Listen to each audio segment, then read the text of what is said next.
वाल्मीकि जयंती को क्यों नहीं जामिया में सेलिब्रेट किया जाता, बल्कि ये आस्था का सवाल है।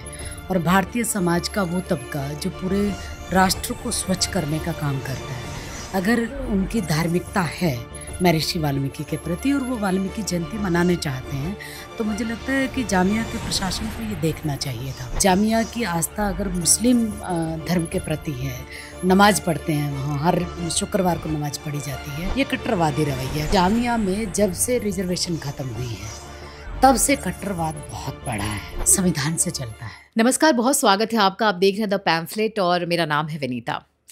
इधर एक खबर आपने सुनी होगी, दिल्ली के जामिया यूनिवर्सिटी में कुछ दिनों पहले तो दीपोत्सव का आयोजन किया गया, जिसमें वहाँ पढ़ने वाले जो हिंदू छात्र हैं उन्होंने दिवाली के मौके पे, दिवाली से ठीक पहले दीपोत्सव का आयोजन किया था, जिसमें कुछ असामाजिक तत्व आप कह सकते हैं, या फिर जो कॉलेज के अंदर जो पढ़ते हैं जो मुसलमान स्टूडेंट, उनकी तरफ से ये बवाल शुरू हुआ। उन लोगों ने वहाँ पे रंगोली को मिटा दिया, जो दिए वहाँ पे जलाए गए थे उन दियों को भी साइड कर दिया, उसको लेकर बवाल हुआ।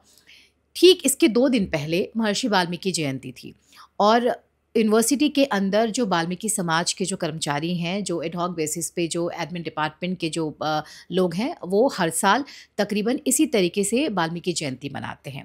लेकिन इस बार ऐसा हुआ कि जब महर्षि वाल्मीकि की मूर्ति वो लेके आए, एक मूर्ति स्थापित की जाती है जो कि बहुत ज़्यादा हाइट नहीं होती है उसकी, नॉर्मल सी एक मूर्ति थी। लेकिन जब ये कर्मचारियों ने उस मूर्ति को अंदर ले जाने की कोशिश की तो ये कहा गया कि आपकी मूर्ति अंदर नहीं जाएगी, जबकि ये पहली दफ़ा नहीं है। तकरीबन 6 वर्ष से ये कर्मचारी जो हैं इसी तरीके से महर्षि वाल्मीकि की जयंती मनाते हैं। ऐसे में जबकि कर्मचारियों का साफ ये कहना था कि हमारे पास तमाम पेपर्स हैं, प्रशासन की तरफ से, जामिया प्रशासन की तरफ से हमने अनुमति ले ली है, बिल्कुल भी किसी तरीके की कोई रोक टोक नहीं की गई थी। लेकिन जैसे ही जब हम अचानक वहाँ पहुँचे तो हमें अंदर नहीं जाने दिया गया। आज इसी विषय पे बात करने के लिए हमारे साथ प्रोफेसर कौशल पवार जी मौजूद हैं, जो एक दलित एक्टिविस्ट हैं, वाल्मीकि समाज से जुड़ी हुई हैं और उनके लिए काम करती हैं। जो कहा जाता है कि ये दबे कुचले हैं, इनको आगे लाने की ज़रूरत है, मेन स्ट्रीम में लाने की ज़रूरत है। बहुत स्वागत है आपका कौशल जी। नमस्कार, मुझे बहुत अच्छा लगा कि आपने आज इस विषय पर बात की, और ये बहुत महत्वपूर्ण विषय है। और केवल इसलिए विषय नहीं है कि वाल्मीकि जयंती को क्यों नहीं जामिया में सेलिब्रेट किया जाता, बल्कि ये आस्था का सवाल है। और भारतीय समाज का वो तबका जो पूरे राष्ट्र को स्वच्छ करने का काम करता है, अगर उनकी धार्मिकता है महर्षि वाल्मीकि के प्रति और वो वाल्मीकि जयंती मनाने चाहते हैं, तो मुझे लगता है कि जामिया के प्रशासन को ये देखना चाहिए था। और महत्वपूर्ण बात ये है कि उन्होंने पहले से ही अनुमति ली हुई थी। अगर अनुमति लेने के बाद भी प्रशासन ऐसे करता है तो ये दुर्व्यवहारपूर्ण रवैया है, एक तरह से विभेद पैदा करने वाली स्थिति है। या फिर ये कहिए कि आप पहले तो देखिए, बहुत समझने वाली स्थिति ये है कि जो आवर्स हैं, वर्किंग आवर्स हैं सफाई कर्मचारियों के, कॉन्ट्रैक्ट बेसिस पे कहिए या एक तरह से डेली वेजेस कहिए, उनके आवर्स बहुत लंबा होता है। मॉर्निंग में आते हैं, जहाँ स्टाफ 9 बजे पहुंचता है वो 6 बजे 7 बजे पहुंचते हैं, और जहाँ स्टाफ 2 बजे निकल जाता होता है, ऑलमोस्ट टीचिंग स्टाफ या एडमिनिस्ट्रेशन, लेकिन ये जो सफाई कर्मचारी है ये देर तक रहते हैं। अगर एक दिन महर्षि वाल्मीकि जयंती के लिए प्रशासन की इजाज़त के बाद भी वो अगर रोक दिए जाते हैं, तो मुझे लगता है ये समाज को बांटने का एक तरीका है। जामिया यूनिवर्सिटी को ये समझना चाहिए। ये कैसे मतलब धार्मिक कट्टरता को दिखाता है, जो एक तरह से मानवीय नहीं कही जा सकती।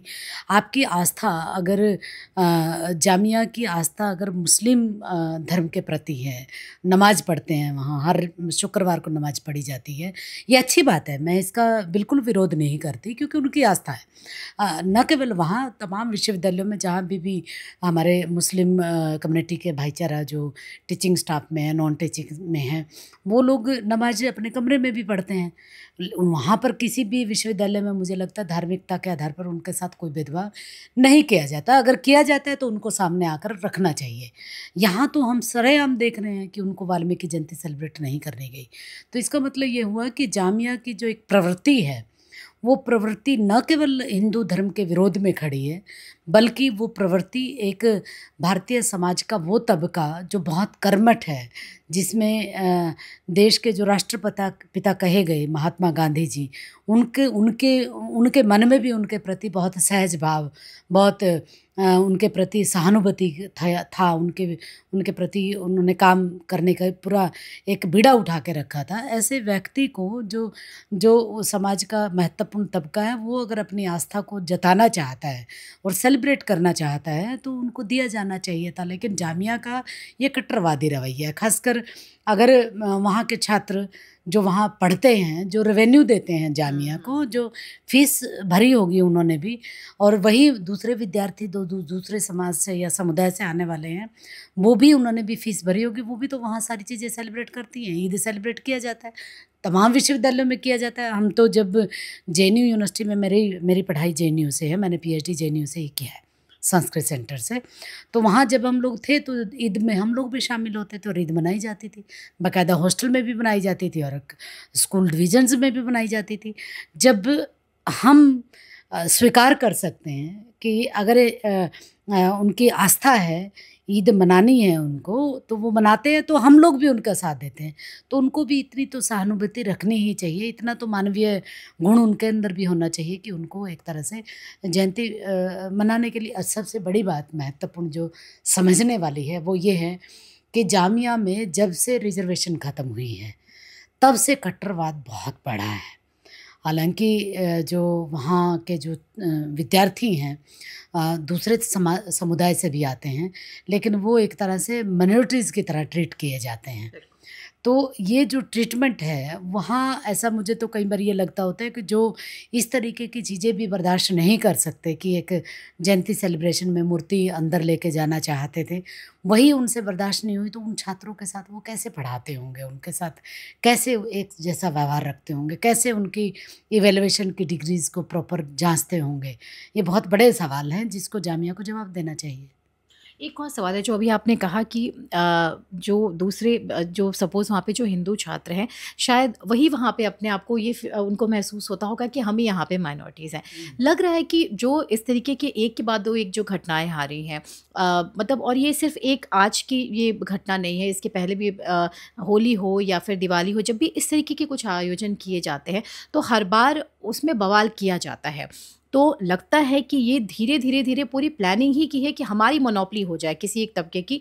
बस यहाँ पे जो लोग हैं, दूसरे जो हिंदू छात्र या फिर जो एडमिन डिपार्टमेंट हो या यहाँ तक कि teaching staff, non teaching staff, सब पे एक तरीके का एक मोनोपोली हो जाए सिर्फ एक तबके की। लगता है ऐसी स्थिति की जा रही है। देखिए, भारत देश संविधान से चलता है और संविधान में बाबा साहब अम्बेडकर ने जो संविधान हमें दिया है, उनके नेतृत्व से बना हुआ संविधान, उसमें हर एक व्यक्ति को अपनी आस्था का अधिकार है, हर एक व्यक्ति को पूजा स्थल पर जाने का अधिकार है, हर एक व्यक्ति को अपने धर्म के अनुसार आचरण करने का अधिकार संविधान देता है। वो एक विश्वविद्यालय नहीं दे सकता, और वो विश्वविद्यालय जिसको सरकार चलाती है, सरकार ग्रांट देती है उनको। और अगर सरकारी निकाय है, सरकार ग्रांट देती है, यूजीसी के अंडर में आता है या एजुकेशन मिनिस्ट्री के अंडर में आता है, तो आप इसको रोक कैसे सकते हैं? मतलब ये तो एक तरह से ऐसे हम भारतीय समाज को और ख़ासकर युवा पीढ़ी को उसकी तरफ धकेलते जा रहे हैं जहाँ एक धार्मिक कट्टरता ही पैदा हो, एक धर्म के प्रति तो आस्था हो, दूसरे धर्म के प्रति उतना ही कट्टर विरोध हो। तो ये लगता है कि जामिया का ये जो व्यवहार है उस कट्टरवाद को बढ़ावा देने का न केवल काम कर रहा है बल्कि प्रैक्टिस में भी लेके आ रहा है। अब आप देखिए कि जो जो संवैधानिक निकायों के अंतर्गत जितने भी विश्वविद्यालय आते हैं, उनमें जितने भी मुस्लिम छात्र हैं उनको बराबरी का अधिकार दिया जाता है, बराबर का दर्जा उनको दिया जाता है। अगर वहाँ वो, जबकि वहाँ पे माइनॉरिटीज़ का बेनिफिट भी लेते हैं, तो माइनॉरिटीज़ के जो जितने भी छात्र हमारे विश्वविद्यालयों में पढ़ते हैं, इतर विश्वविद्यालयों में पढ़ते हैं, वहाँ पर किसी भी तरह का कोई भेदभाव उनको धर्म के आधार पर नहीं किया जाता। लेकिन अगर जामिया इस तरीके का व्यवहार, कभी दीपोत्सव जब मनाया जा रहा है उस पर भी उन्होंने बवाल मचाया, पिछले दिनों जितने भी हों उनको, ये जब ऐसे ऐसे बेतुके धरने प्रदर्शन होते हैं वहाँ पर तो उनका बवाल नहीं मचता। वहाँ आप देखिए ना कितना लंबा प्रदर्शन जामिया के सामने ही किया गया था, वहाँ तो जामिया के किसी भी स्टूडेंट ने जाके उनका विरोध नहीं किया। सब जानते हैं कि क्या क्या हुआ था दिल्ली के अंदर और ख़ासकर जामिया के गेट के सामने। लेकिन इस तरीके से अगर एक धारणा एक समुदाय के प्रति जो घृणा तक पहुंचती है, इसको मैं तो धारणा भी नहीं कहती, ये तो घृणा है। आप बच्चों के मन में, प्रशासक बच्चों के मन में भी घृणा पैदा करना चाहता है। हो सकता है सारे के सारे माइनॉरिटी, मतलब सारे के सारे जो छात्र वहाँ मेजोरिटी के जो छात्र हैं, वो मेजोरिटी के छात्र सारे के साथ सारे विरोध ना करते हों, लेकिन प्रशासक इस तरीके का रवैया अपनाकर उनके मन में भी जहर घोलने के लिए कसर नहीं छोड़ रहा कोई। अगर कोई दीप उत्सव में, दिवाली के समारोह में अगर कोई जहाँ वहाँ जामिया के जो छात्र हैं वो विरोध करते हैं, कुछ छात्र समर्थन भी करते होंगे, तो उन छात्रों के समर्थन का कोई मोल नहीं बचता अगर प्रशासक खुद ही उनको इस तरीके से प्रैक्टिस करवा रहा है। वो तो चाहता ही नहीं है कि एक सर्वजन समुदाय का जो एक कंसेप्ट है। हम लोग तो भारत देश के वो निवासी है जहाँ सर्वे भवन्तु सुखिनः सर्वे सन्तु निरामया कहा जाता है, सर्वे भद्राणि पश्यन्तु मा कश्चित् दुःखभाग् भवेत्। हम तो यथेमां वाचम कल्याणी वा वदानि जनेभ्यः की बात करते हैं। हम तो वसुधैव कुटुम्बकम की बात करते हैं। हमारे लिए तो सारे धर्म बराबर हैं, हमारे लिए छात्र सभी बराबर हैं। लेकिन एक यूनिवर्सिटीज़ जो माइनॉरिटी की यूनिवर्सिटी का दर्जा प्राप्त है और जो ग्रांट सरकार से लेती है, फंड वहाँ से आता है, वहाँ उस फंड का जो अधिकार जो सभी विश्वविद्यालय के सभी हर एक वर्ग का जो अधिकार है उस ग्रांट के ऊपर, वो एक तरह से ऐसे तो उनकी तो ग्रांट बंद कर देनी चाहिए मुझे लगता है। उनको बनाइए प्राइवेट यूनिवर्सिटी की तरह।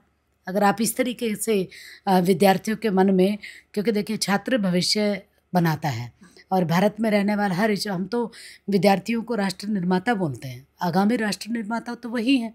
अगर जामिया यूनिवर्सिटी से पढ़ा हुआ विद्यार्थी, उसके मन में इतना कट्टरपन पैदा होगा, तो कल को वो अगर ब्यूरोक्रेट्स बन जाता है, कल को अगर वो अध्यापक बन जाता है, कल को अगर वो इंडस्ट्रियलिस्ट बन जाता है, तो उसका व्यवहार कैसा होगा? सोच के देखिए। एक पूरी जनरेशन को आप कट्टर बना रहे हैं, और जब जनरेशन कट्टर बनेगी तो मुझे नहीं लगता कि समाज की जो हमारी बुनकर है, जो सर्व धर्म स्वभाव का जो हमारा जो एक मोटो है, जो वसुधैव कुटुम्बकम की बात करते हैं हम लोग सर्वे भवन्तु की जब बात करते हैं, तो वो बचेगा कहाँ? वो तो ख़त्म हो जाएगा। ऐसे ही अगर ये बदले की एक तरह से भावना से अगर दूसरे विश्वविद्यालय, दिल्ली यूनिवर्सिटी विश्वविद्यालय कितना बड़ा विश्वविद्यालय है, JNU यूनिवर्सिटी है, हमदर्द यूनिवर्सिटी है, हाँ, इंदिरा गांधी राष्ट्रीय मुक्त विश्वविद्यालय है, तमाम IP यूनिवर्सिटी है, तमाम यूनिवर्सिटीज़ हैं, और वहाँ यूनिवर्सिटीज़ में पढ़ने वाले जो माइनॉरिटी के छात्र हैं, अगर उनके साथ यही व्यवहार हो, तो मुझे लगता है प्रशासक को जवाब तो देना चाहिए कि वो कौन सी पीढ़ी तैयार करना चाहते हैं। क्या ऐसी पीढ़ी तैयार करने के लिए क्या वो एजुकेशन इंस्टीट्यूट में होने चाहिए? आप ये देखिए, शिक्षा हमें अपना अप दीपो भव का कंसेप्ट देती है, तो आप तो उसको कंसेप्ट को ही ख़त्म करने पर तुले हुए हैं। आप ज्ञान आपका कैसे मिलेगा आपको, अगर आपके ज्ञान पे ही क्वेश्चन मार्क हो? आप ये बताना ही नहीं चाहते कि आपको वाल्मीकि जयंती मना के आप एक समुदाय का सम्मान भी कर रहे हैं। जहाँ अधिकार है वहाँ कर्तव्य भी हैं। अगर हमारा ये अधिकार है कि हम नमाज का हर शुक्रवार को नमाज का आचरण करें, तो हमारा अधिकार ये भी देता है कि अगर कोई दीपावली का उत्सव मनाना चाहता है, अगर कोई जयंती मनाना चाहता है, तो उनको जयंती मनाने का भी उतना ही अधिकार है। क्या जामिया प्रशासन नमाज को बंद करेगा वहाँ से? बड़ा आपको सवाल। लगता है ये और ख़तरनाक है, क्योंकि आप पढ़े लिखे लोगों से ये उम्मीद करते हैं कि वो सबको साथ लेके चले, लेकिन जब एक पढ़ा लिखा तबका, एक केंद्रीय यूनिवर्सिटी में पढ़े लिखे लोग या प्रशासन की तरफ से अगर इस तरीके की चीज़ें सामने आएंगी, तब आने वाले दिनों में आप कैसे उम्मीद करेंगे कि ये जो लोग थे वाल्मीकि समाज के, जिन लोगों ने विरोध किया, ये देख के तो सफाई नहीं करते थे कि इस हॉस्टल में हिंदू हैं, इस हॉस्टल में मुसलमान हैं, उनके लिए सब इक्वल थे, सबके लिए वो एक जैसा बर्ताव था। तो कल आप कैसे उम्मीद कर सकते हैं कि ये लोग आपके लिए खड़े हो सकते हैं या आपके घर में सफाई का काम कर सकते हैं? वही मैं जानना चाह रही थी कि क्या फिर तो मुझे लगता है जामिया को ये सारा कॉन्ट्रैक्ट स्टाफ हटा के सारे मुस्लिम समाज को सफाई के लिए रखना चाहिए। अगर यही है उनका उद्देश्य, तो इसका मतलब ये हुआ कि आप केवल आस्था पे प्रश्न चिन्ह नहीं उठा रहे, बल्कि आप उन लोगों के मन में भी ऐसा भाव पैदा करना चाहते हैं कि वो भी उतने ही कट्टर हों। अगर वो भी अपने धर्म के प्रति, हालांकि बहुत आस्थावान है वो लोग, मुझे आज भी याद पड़ता है कि पाकिस्तान के जितने भी वाल्मीकि समुदाय के लोग हैं वहाँ वाल्मीकि धर्म लिखते हैं। उन्होंने आज भी मुस्लिम धर्म नहीं अपनाया है, वो वाल्मीकि धर्म लिखते हैं अपना, और सरेआम लिखते हैं। हिंदू धर्म के साथ साथ वो मुस्लिम धर्म अपना धर्म नहीं छोड़ते। अपना जो उनकी जो आस्था है महर्षि वाल्मीकि के प्रति, उन्होंने कभी नहीं आस्था छोड़ी और ना ही उन्होंने मुस्लिम धर्म अपनाया। तो आप ये देखिए कि ऐसे तो आप एक ऐसा प्रश्न चिन्ह भी तो खड़ा करना चाहते हैं कि आप उन लोगों के मन में ऐसे भाव पैदा करिए कि वो जब किसी हॉस्टल में किसी में सफाई करने के लिए जाए तो वहाँ ये देखें कि ये हिंदू का कमरा है और ये मुसलमान का कमरा है, या यहाँ हिंदू टीचर बैठा हुआ था और यहाँ मुसलमान टीचर बैठा हुआ था। तो ये मुझे लगता है, देखिए ये कट्टरपन हमें कहीं नहीं लेकर जाता। और कट्टरपन तो चाहे रावण का कट्टरपन रहा हो या कंस का रहा हो, कट्टरपन तो हमेशा ख़त्म होता है। और मैं तो आपके चैनल के माध्यम से भारत सरकार से और ख़ासकर एजुकेशन मिनिस्ट्री से ये मांग करूँगी कि ऐसे विश्वविद्यालयों के ऊपर तुरंत लगाम लगानी चाहिए, तुरंत ग्रांट रोक देनी चाहिए और ये बिल्कुल बड़ा मुद्दा बना के इसको सफाई देनी चाहिए पूर्व कुलपति को। और आज ही क्योंकि जामिया के नए कुलपति भी आए हैं, उनको भी इसके ऊपर तुरंत कार्रवाई करनी चाहिए।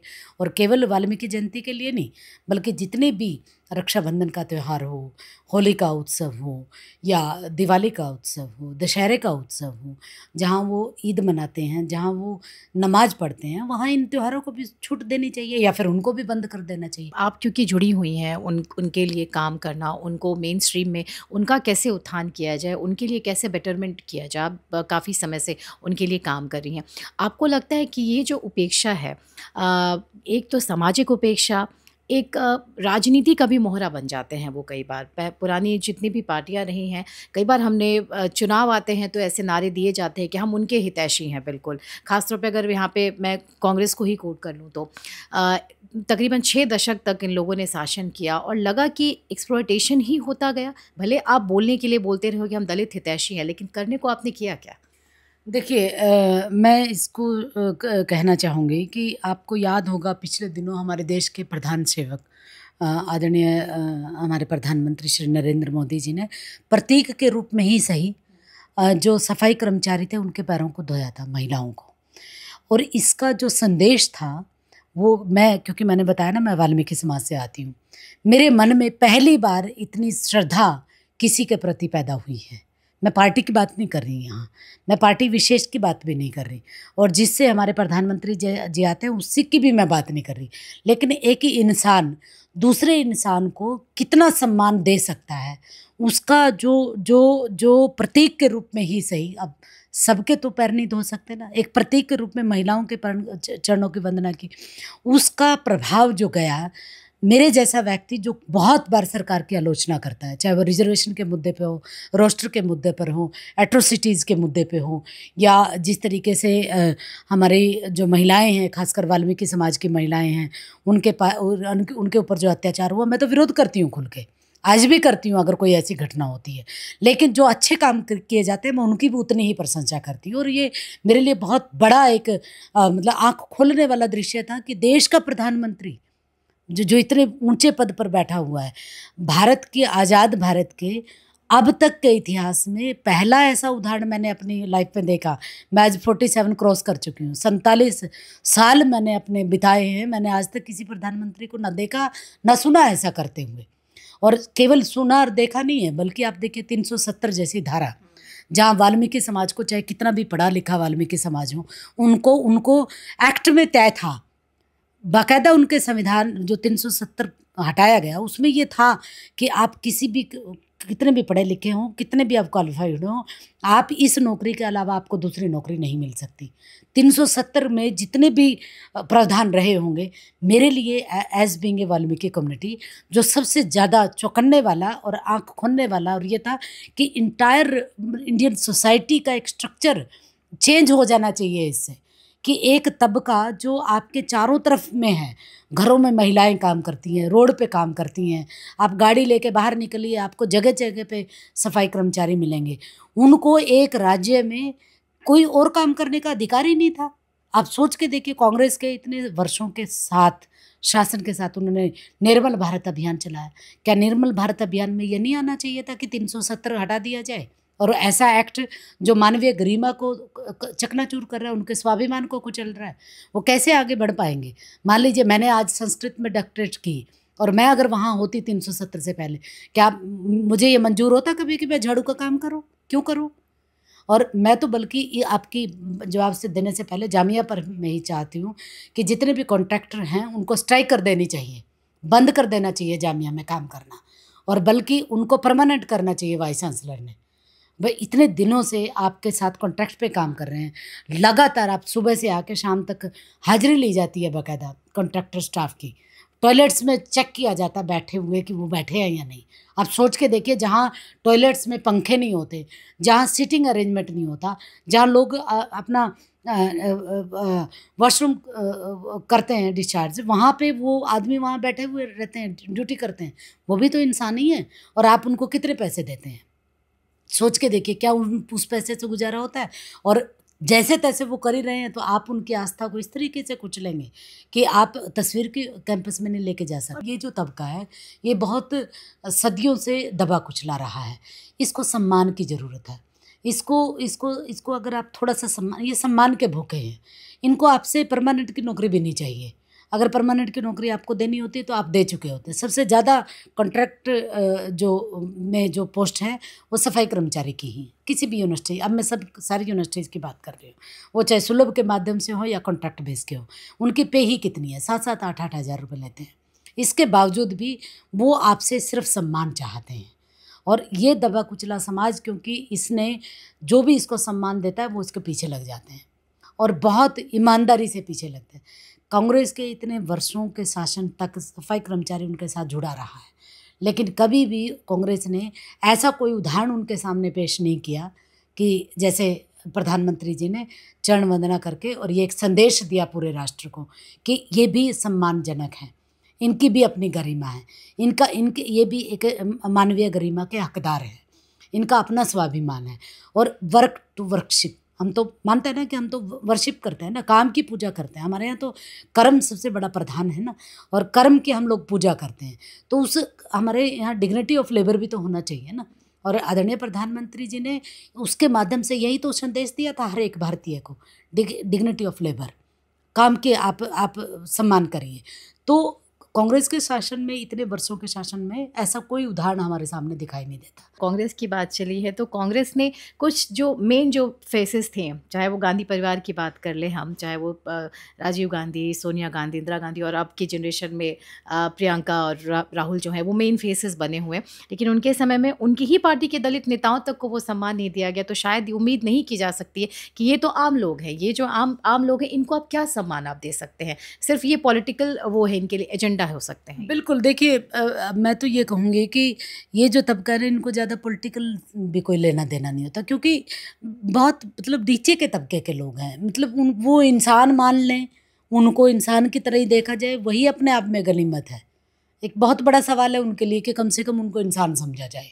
और जो पॉलिटिकल पार्टी जो चाहे आम आदमी पार्टी क्यों ना हो, उन्होंने भी तो झाड़ू का निशान लिया था ना, और झाड़ू क्योंकि इन्हीं का है, मतलब एक तरह से ये संदेश वो एक तरह से शायद ये देना चाहते थे कि मैं झाड़ू पकड़े हुए लोगों के ऊपर बहुत बड़ी क्रांति करूँगा, बहुत एक्सपेरिमेंट करूँगा और बहुत उनके लिए बदल दूँगा सब कुछ। ऐसा तो कुछ नज़र नहीं आया। इतने दो टर्म उनका पूरा होने वाला है, ऐसा तो कोई बदलाव नज़र नहीं आ रहा उनकी सरकार में भी, ऐसा किसी भी सरकार में नहीं नज़र आ रहा। आप ये देखिए कि तभी तो ये रिजर्वेशन, विद इन रिजर्वेशन की आवाज़ भी तभी उठी है ना, क्योंकि उनको ये समझ आ गया कि जितनी भी पॉलिटिकल पार्टीज़ हैं उनके भरोसे आप नहीं रह सकते। देखिए समय बदला है, आज़ाद भारत के बाद अब आप राजनीतिक पार्टियाँ ऐसे ही पीछे नहीं लगा सकती जो पहले लगाती आई हैं। अब वो अवेयर हैं, और उसका क्रेडिट मैं मीडिया को देती हूँ, उसका क्रेडिट मैं सोशल मीडिया का देती हूँ। पहले मीडिया में उस तरीके से सवाल नहीं उभर के आते थे, जहाँ एक छोटी सी घटना हुई वो दब के रह जाती थी, प्रिंट मीडिया में नहीं आती थी। लेकिन आज का मीडिया बहुत चौकन्ना है, वो उन सवालों को लेके आता है। जब सवालों को लेते हैं तो अनपढ़ से अनपढ़ आदमी तक भी वो पहुंचती हैं, पहले नहीं पहुंचती थी। और आप ये तो बहुत रिसर्च का विषय है कि आप देख लीजिए इनमें एजुकेशन का स्तर कितना है। जो आदमी एजुकेटेड ही नहीं होगा उसको क्या अधिकारों की जानकारी होगी, क्या वो रिजर्वेशन का बेनिफिट लेगा, क्या वो जितनी स्कीम भारत सरकार की चली हुई है उनकी स्कीम की जानकारी उसको तक कैसे पहुंचेगी। पॉलिटिकल पार्टीज़ के अपने अपने एजेंडे फिट होते हैं, उनके जो अपने चेहरे हैं, जो दलित चेहरे हैं। अव्वल तो देखिए, मैं बहुत साफ गोई से एक बात कहूँगी जिसके लिए मैं बहुत लोग मुझे बहुत आलोचना भी करते हैं और उनकी आलोचना मुझे सिरोधार्य है। वो ये कि मैं साफ गोई से कुछ चीज़ें कहती हूँ। वाल्मीकि समाज में आज भी कोई ऐसा बड़ा चेहरा नज़र नहीं आता। क्यों नहीं आता? आज़ाद भारत के इतने वर्षों बाद रिजर्वेशन तो पॉलिटिकल पार्टीज़ में भी है, सीट्स रिजर्व हैं, और ठीक उसी तरह एजुकेशन में भी है, ठीक उसी तरह दूसरे भी हमारी भारत सरकार की जितनी भी स्कीम्स चलती हैं उनमें रिजर्वेशन का तो बेनिफिट मिलता ही है। उस रिजर्वेशन के बेनिफिट में कितना, कौन सा ऐसा दलित समाज में दलित चेहरा है और वाल्मीकि चेहरा है? नहीं है। दिल्ली विश्वविद्यालय में, जामिया में, इग्नू में और JNU में, जितनी भी दिल्ली की ही मैं बात कर रही हूँ यूनिवर्सिटीज़ की, और स्टेट में स्टेट यूनिवर्सिटी, नेशनल यूनिवर्सिटी, उनको तो छोड़ ही दीजिए, मैं सिर्फ दिल्ली की यूनिवर्सिटीज़ की बात कर रही हूँ। उनमें हमारे सामने ये आंकड़ा है कि कितने प्रोफेसर हैं वाल्मीकि समाज के। रिजर्वेशन तो दिया हुआ है ना, सीट तो भरती हैं, ऐसा तो नहीं है। ये तो हमारी जो वर्तमान सरकार है, वर्तमान सरकार ने तो पूरी की पूरी रिजर्वेशन की सीट भरी हैं SC में। तो SC में जितनी भी सीट भरी जा रही है उसका आंकड़ा क्या है, ये आधार कौन तय करेगा? इसलिए क्योंकि सरकारें, पॉलिटिकल पार्टीज अपने अपने वेस्टर्न इंटरेस्ट के तहत इन मुद्दों को नहीं उठाती है, तो ये तबका अब खुद अपनी मांग उठाना शुरू कर दिया। हम केवल वाल्मीकि जयंती सेलिब्रेट किए जाए ये अधिकार नहीं मांग रहे, बल्कि ये अधिकार भी मांग रहे हैं कि तमाम विश्वविद्यालयों में वाल्मीकि चेयर स्थापित होनी चाहिए। जामिया में मेरा तो अनुरोध है आपके चैनल के माध्यम से कि एजुकेशन मिनिस्टर को, जो बहुत सेंसिबल व्यक्ति हैं, बहुत अच्छे हैं, मतलब हमारे जो एजुकेशन मिनिस्टर साहब हैं धर्मेंद्र प्रधान जी, मैं उनकी जितनी तारीफ़ करूं उतनी कम है। क्यों? क्योंकि व्यक्तिगत रूप से मैंने उनके कार्यशैली को देखा है, क्योंकि मैं इसी फील्ड में मैं भी काम कर रही हूँ, मैं पढ़ाती हूँ। तो उन्होंने इस प्रतिनिधित्व का बहुत ध्यान से रिजर्वेशन को लागू करके और इसका खास ध्यान रखा है कि ये तबका भी वहाँ तक ज़रूर पहुँचना चाहिए। इसलिए तब भी मैं उनसे फिर भी अनुरोध कर रही हूँ, क्योंकि कहीं ना कहीं एक ऐसे तबके की बात कर रहे हैं हम ना, जो आप देखिए, अगर एक दिन सफाई कर्मचारी हड़ताल पे चले जाएं तो क्या होगा, सोच के देखिए। दिल्ली में हुई थी ना हड़ताल पिछले दिनों, पिछली सरकार में, पिछले उसमें कितना हालत ख़राब हो गई थी दिल्ली की। अगर दिल्ली के सफाई कर्मचारी, दिल्ली के रहने वाले जो सब वाल्मीकि समाज के लोग हैं, अगर सड़कों पे उतरे तो क्या होगा दिल्ली का, और क्या होगा जामिया का? मैं तो बल्कि कहूँगी, आप इसको भड़काऊ भाषण की तरह मत देखिए, बल्कि मैं कहूँगी कि जितना भी कॉन्ट्रेक्चुअल स्टाफ है उनको स्ट्राइक कर देनी चाहिए। एक और सवाल है, आपको लगता है कि चाहे वो जामिया हो, AMU हो, ये 2 ऐसी यूनिवर्सिटीज़ हैं जो हमेशा इस तरीके की जो घटनाएं हैं, जहाँ जो हिंदू छात्र पढ़ते हैं या हिंदू जो नॉन टीचिंग स्टाफ्स हैं, अगर वो कुछ मनाना चाहते हैं कोई पर्व त्यौहार, तो हमेशा उनको रोक दिया जाता है।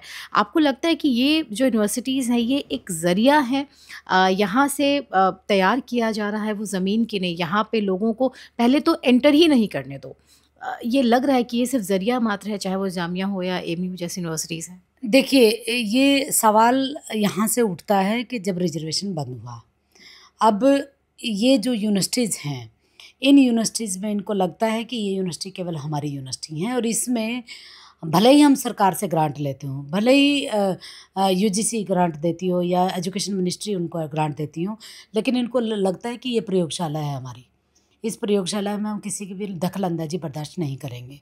तो ये एक प्रयोगशाला बन चुकी है AMU और जामिया, और इस प्रयोगशाला को, मुझे तो ऐसा लगता है कि प्रयोगशाला बन चुकी है, क्योंकि अगर जामिया यूनिवर्सिटी और AMU या जितनी भी हमारी माइनॉरिटीज़ की यूनिवर्सिटी हैं, अगर ये एक फॉलो करें रिजर्वेशन के एक्ट को, तो मुझे लगता है उसमें ना सिंपैथाइजर रहेंगे। फिर ये सिंपैथी होना बहुत महत्वपूर्ण है। मानवीय संवेदना तभी आएगी जब आप इक्वल धरातल पर काम करेंगे, क्योंकि ये यूनिवर्सिटी, इनको लगता है कि हमारी जो, हम जहाँ मेजॉरिटी में हैं, हम मेजॉरिटी में ही रहना चाहिए, माइनॉरिटी को धीरे धीरे बंद कर दो। वहाँ मेजॉरिटी में कौन है?